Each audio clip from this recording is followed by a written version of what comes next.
I am back with another fun-filled video for you. And today we're going to be taking a look at a not South African knife. Now, I did this video yesterday in my car. I wasn't really very happy with it, so this is actually take two. So those of you guys that seen my video yesterday, you're going to be seeing a different interpretation of the same video, hopefully a little bit more thorough. So this is my first non-South African knife. That's right, my first N-O-N, South African knife. As you guys know, people that watch my channel, I collect strictly South African knives. This time I decided to go with a French piece. So my knife is going into a little different direction, my knife collection this time. So let's take a look at what we have here, because this one is really something. It comes in this pouch. If I can get it out of here. There you go.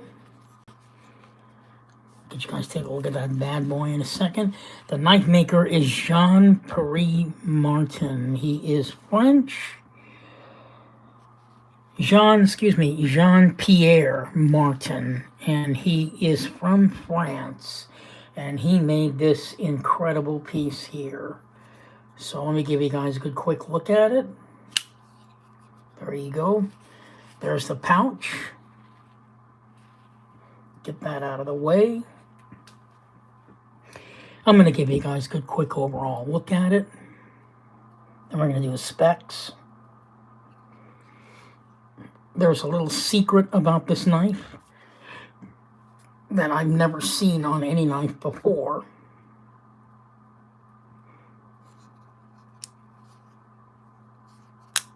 So the name of this knife is the Trittico Front Flipper by Jean-Pierre Martin. There's his emblem right there on the blade, if you guys can see it. So let's just go get a good quick overall look at this knife. We've got mirrored flats on the blade there. Actually, we got not mirrored flat, but we got mirrored flat. We got mirrored finish throughout the entire blade. Not mirrored flats throughout the entire blade. The whole thing is a mirror finish. The knife runs on washers, but this thing is wicked smooth for just a washer piece. It is a front flipper knife.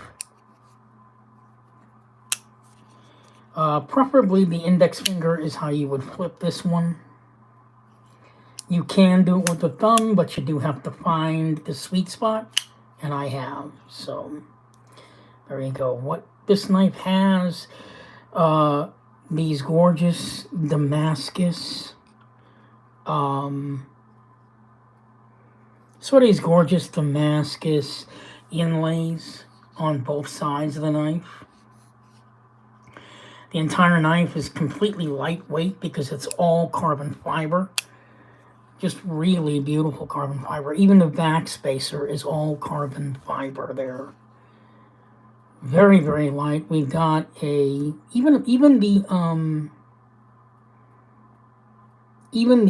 the pivot is mirrored. And you guys just saw my face there. Really beautiful, beautiful knife. We've got a Warncliffe style blade on this one. The blade kind of swoops down and then it's all straight across. So the Warncliffe style blade is perfect for pushing down on stuff because no matter where you press down on the knife, whether the object you're cutting is here, here, or here, you're applying the same amount of force to cut the item that you're cutting. There's no like adjusting of your arm to continue the downward cutting. It's just all one level cutting with your hand just going down. Doesn't make a difference. You don't have to kind of curve your hand to get a good cut. This is also a tactical piece, so you got the nice pointy nice point mark there for like very very intricate, almost surgical cuts. You can even like take your hand and put it up there for stuff that's like real control cutting. So that's really good. There's no belly on this. That's the only downside of this knife, is that you're not going to be able to do any drawing cuts with this piece. Very, very simple design overall. The ergonomics are really good. I don't know how he figured the ergonomics on it, but the fact that it's completely flat up here means that it's going to fill my entire palm. And then down at the bottom, he leaves you just, you know, where it's curved, he leaves you the perfect way to hold the knife very comfortably. Even if you were to grip it tight, your fingers just feel comfortable, especially these two fingers here going underneath this curved part of the blade. Makes it just perfect for the cutting. It's also the perfect size.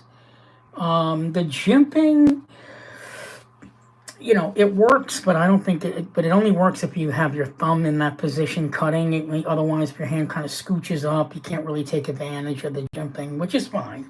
It's fine. Like I said, this is more of a tactical knife anyway.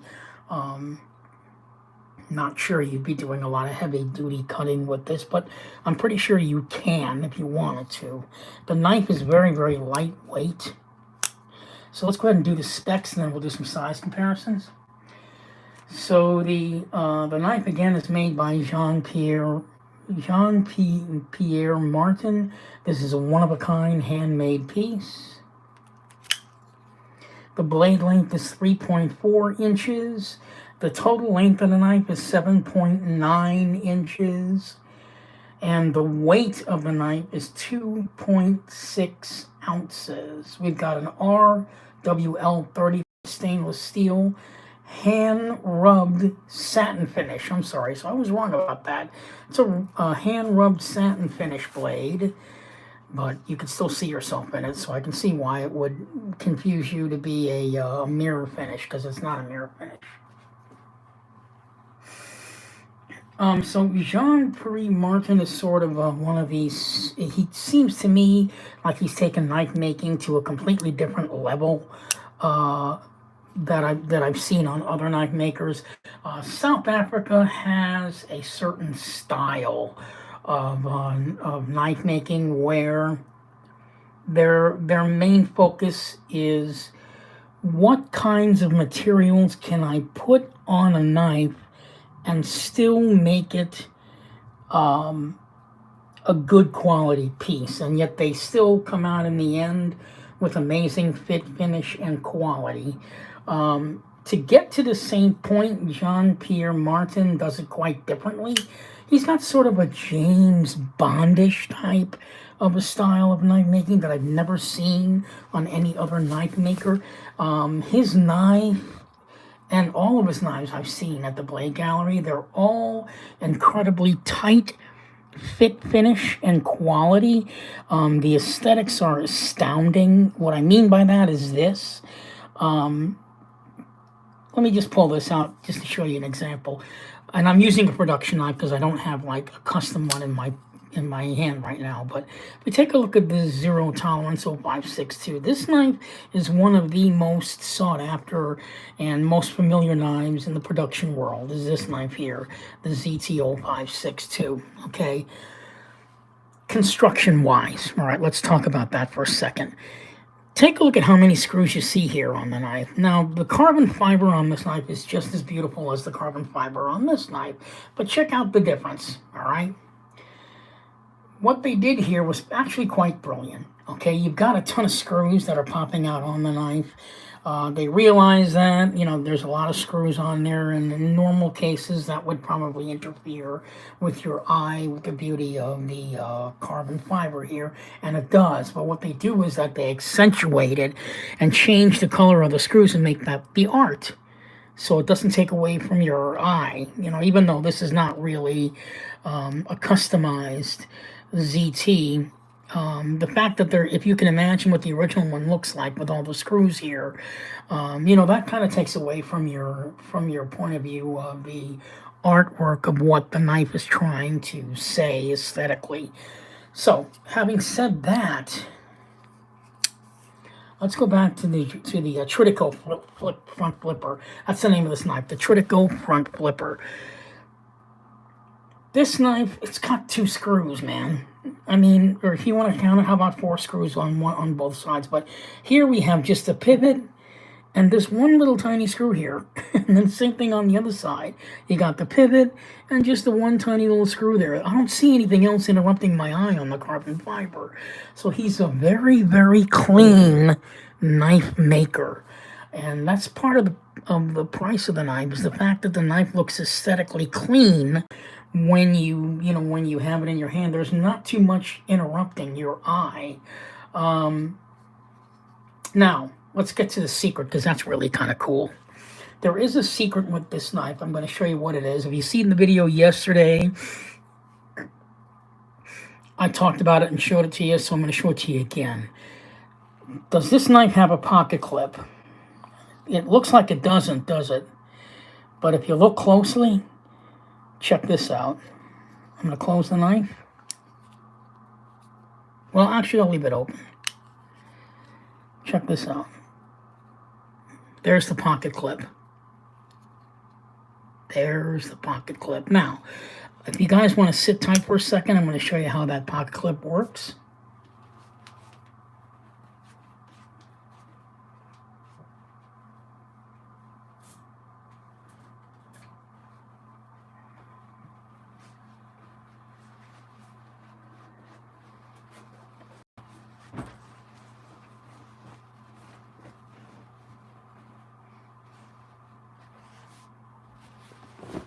So I got a pair of pants here.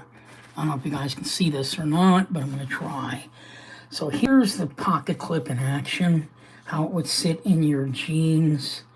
So as you can see, it doesn't rise up all that much, right? Just barely, right? But check this out. You put it in your pocket, right? You're thinking that's all it goes, right? So it's not much of a pocket clip, but actually it goes that far down, like a regular pocket clip. See that? Really very pretty. And he used the inlay as the pocket clip. I never heard of that. Using the inlay as the pocket clip. That's so insane. As you can see, there's a little piece of a metal that's rising up from the carbon fiber and the construction of the design of it. He's got it like on a little pivot so that when you press it, it kind of goes up a little bit, so you can actually get the knife in, and then when you pull it out, this space here will disappear. See the space there? That's going to disappear. And now it looks like just an inlay, because it's gone. I mean, I've never heard of that. Let me put my pants away here. I've never heard of that on a knife. So that's just one of the things that makes this knife maker so different, is that he goes above and beyond the concept of what you can do on a knife. He opens it up. He realizes that pocket clips are necessary on knives, but why do they have to interrupt with the overall aesthetics of the knife? Why can't they just be... why can't it just be like a part of the aesthetic rather than having it stand out like a regular pocket clip? Because he does make knives with a regular pocket clip, but this invention of the rising pocket clip inlay thing, yeah, that's like very James Bondish to me. Just absolutely insane. As far as the action on this knife, he believes in the less is more. I'm telling you, this thing is just as smooth as if it were on ball bearings for a washer knife. This guy, and ironically, the only other knife maker that I know that has perfected that is Des Horn with his Mvubu. This guy comes close second. And he actually took his inspiration from South African knife maker Des Horn. In fact, they're friends. So there you go. That's kind of an interesting concept. So... yeah, he takes his influence from Des Horn. I'm sure he probably takes it from other knife makers as well. But it's almost like he's taken everything that he's ever learned about knife making and put it into a real tight package. I mean, we're talking super tight fit and finish and quality on this thing. I can't even imagine him, you know, how long it took to make this one-of-a-kind handmade piece. It had to be very intricately well done. Just amazing. This is a sub frame lock knife. So unlike a full frame lock knife, liner lock knife, where the whole, I guess it's a sub liner lock. Yeah, sub liner lock. Sorry.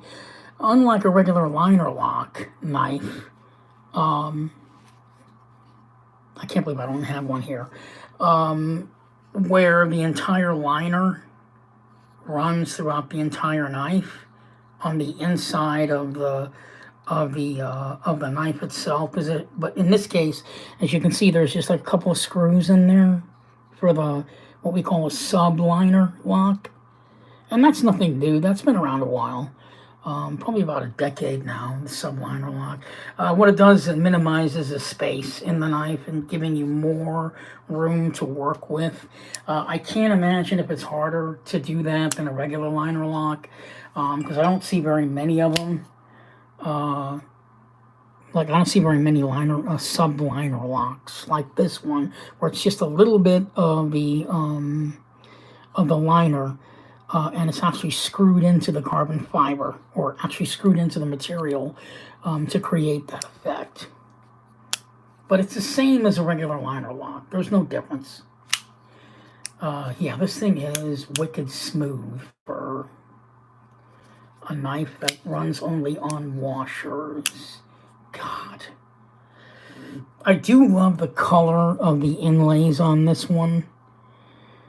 It fits, he chose a really nice color. It's sort of like a dark copper up against the dark carbon fiber. It's really just a nice choice overall.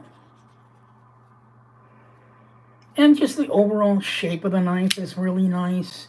The fact that you've got all these curves on the handle, you know, and then going straight across, you've got this Wharncliffe style. I mean, it's aesthetically, it's really very pretty. Really very pretty. So I don't know if I did size comparisons on this one. I'm pretty sure I didn't, but let's go ahead and do that. So here it is up against the Sebenza 21. Right. And this one is up against one of my newest ones, which is discontinued also, the Boost Blades Hound. As you can see, it's slightly larger than the Boost Blades Hound. So let's go ahead and put it up against the brand new knife that came out by Benchmade, which I've been wanting for quite a while. This is the Benchmade Mini Bug Out Carbon Fiber. And then finally, we're going to put it up against the Kershaw Bare Knuckle knife. And this is how I always like to do size comparisons. We got small, medium, and large. So you can see where it falls. So as you can see, it's definitely bigger than the Mini Bug Out, but not quite as large as the Kershaw Bare Knuckle. So it falls somewhere in the middle range. So it's a nice size knife. It's not too big, it's not too small. You know, if you're into medium-sized knives, which I think most of us are, this is a nice option if you're willing to spend that much for a knife like this. Again, you know, I'm not going to say what the price is for this knife, but again, if you want to know, you can comment on my channel and I'll tell you. So yeah, Jean-Pierre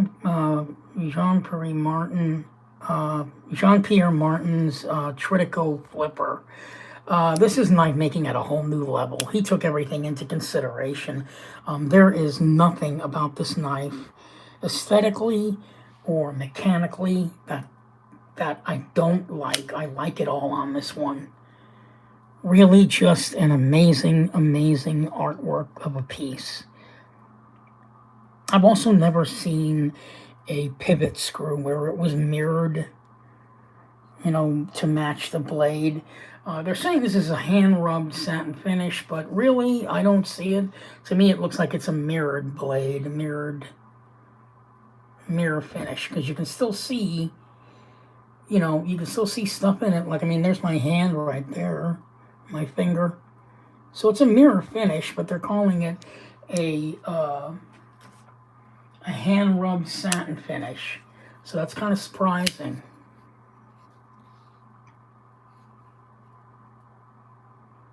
I love that the back spacer is all carbon fiber and that it covers the entire back of the knife. That's always a plus for me.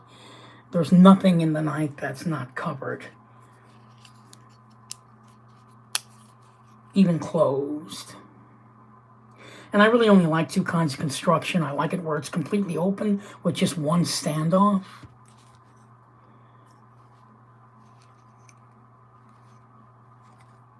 Kind of like this Spencer 21.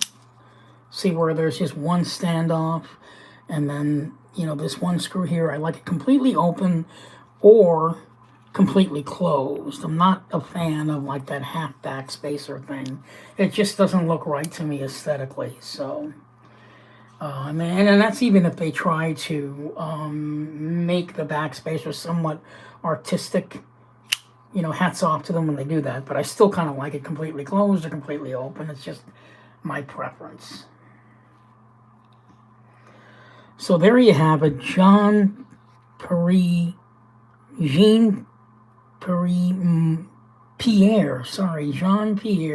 Martin, French knife maker. You're going to be seeing a lot of things from this guy like this, where there's like a hidden pocket clip, something weird that he does with the knife. One of the most interesting things that this guy does is he does a version of a ball release. And the ball release is something in the custom world that Gus Horn is known for. He takes it to the next level.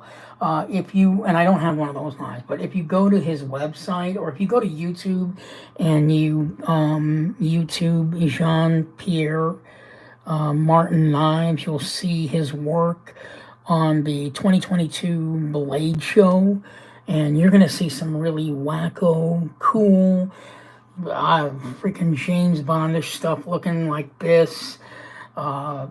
That is just off the wall, but really, really, really well done. So this guy he's gotten all the basics, obviously. To him, that's not part of the custom. It's always the finish. Things like this pocket clip, things like all carbon fiber, the inlays, that's really where he shines, because the fit, finish, and quality is already there when you pick up the knife. You can see it, you can feel it, and it's just phenomenal. And his philosophy on action is the less is more. So he doesn't do ball bearings. He just does washers, but when he does washers, he's going to do them in a way that you think it's on ball bearings. There you go. Jean-Pierre Martin Trittico front flipper. You can check out all of his other stuff at the Blade Gallery. That's how I'm going to end this video. I hope this one was a good video for you. It was a lot of fun for me to do. Back again with his pouch, finishing off with that. Even his pouches look a little bit different than everybody else's. They're not cases. It's literally just a pouch with his name on it, because all of the aesthetic beauty is right here in the knife. So consider Jean-Pierre Martin as your next knife if you want to go that way, or if you're willing to spend the money on something like this. Yeah, he's really, really something else. I forgot to mention that the inlays slash pocket clip is carbon fiber. Well, the whole knife is constructed with carbon fiber with raindrop Damascus inlays. A lot of people might think this is black Damascus. It's not. It's just Damascus. So there you have it. Jean-Pierre Martin Trittico front flipper, one of a kind, handmade piece. You'll never see another one like it again. This is Omar, your Knife of the Party guy, signing off. Hoping you'll enjoy the rest of your day. And check out his stuff on YouTube if you have some time, because he does some really spectacular, off-the-wall stuff. Check him out. Thank you so much for watching. This is Omar, your Knife of the Party guy. I'll see you in the next video.